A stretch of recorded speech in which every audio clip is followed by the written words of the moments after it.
আসসালামু আলাইকুম। মালয়েশিয়া প্রবাসীদের জন্য বড় একটি সুখবর দিল মালয়েশিয়া সরকার। ঠিক আছে, তো ভিডিওর মাধ্যমে আপনারা অবশ্যই দেখতে পারবেন অবৈধ যারা আছেন তাদের জন্য ভালো একটি খবর আছে। এবং অনেকেই আছে যে দেখা যাচ্ছে যে এক কোম্পানিতে কাজ করে, কাজ না থাকলে মালিকের অনুমতি নিয়ে এখন থেকে আপনি যে কোনো জায়গায় ভিসা পরিবর্তন করতে পারবেন। এই বিষয়ে বিস্তারিত তথ্য এই ভিডিওর মাধ্যমে আপনাদেরকে জানাবো। এই নিয়ে অবশ্যই একটা প্রতিবেদন হয়েছে কালের কণ্ঠ, সেই প্রতিবেদনটাই আর কি আপনাদেরকে শোনাবো। অবশ্যই ধৈর্য সহকারে ভিডিওটি বা প্রতিবেদনটি শুনবেন, তাহলে কিন্তু বুঝতে পারবেন। ঠিক আছে, তো চলুন আমরা শুনে আসি আসলে ওই প্রতিবেদনে কি বলছে।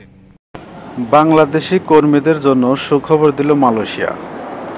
মালয়েশিয়ায় বসবাসরত অবৈধ কর্মীদের বৈধকরণ প্রক্রিয়া ও চাইলে নিয়োগকৃত প্রতিষ্ঠান পরিবর্তন করার পদ্ধতিগত সিদ্ধান্ত নিয়েছে দেশটির স্বরাষ্ট্র মন্ত্রণালয় ও মানব সম্পদ মন্ত্রণালয়। আজ বৃহস্পতিবার ৮ই মে দেশটির স্বরাষ্ট্র মন্ত্রণালয় ও মানব সম্পদ মন্ত্রণালয়ের মধ্যে যৌথ কমিটির বৈঠকের পর এই সিদ্ধান্ত নেওয়া হয়।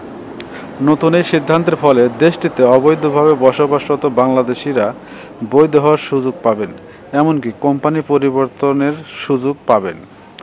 বিষয়টি নিয়ে বৈঠক শেষে দেশটির স্বরাষ্ট্রমন্ত্রী দাতুক সেরি সাইফুদ্দিন আনুশিন বলেন, বিদেশি কর্মীদের দেশে ফেরত পাঠানোর সময় নিয়োগকর্তাদের এখন উপস্থিত থাকতে হবে। নিয়োগকর্তাদের যে কোনো অবহেলা বা ব্যর্থতার কারণে কর্মীরা ক্ষতিগ্রস্ত হলে তাদের বিরুদ্ধে ব্যবস্থা নেওয়া হবে। এমনকি নতুন করে কোনো আবেদনের উপর বিধিনিষেধ আরোপ করা হতে পারে। এছাড়া ওই বৈঠকে প্রায় ১০ লাখ বিদেশি কর্মী নিয়োগের বিষয়টি নীতিগত সিদ্ধান্ত গ্রহণ করা হয়েছে। তবে কোন প্রক্রিয়ায় বিদেশি কর্মী নিয়োগ করা হবে সেই বিষয়ে স্পষ্ট করে কোনো কিছুই এখনও খোলাসা করেনি মালয়েশিয়া।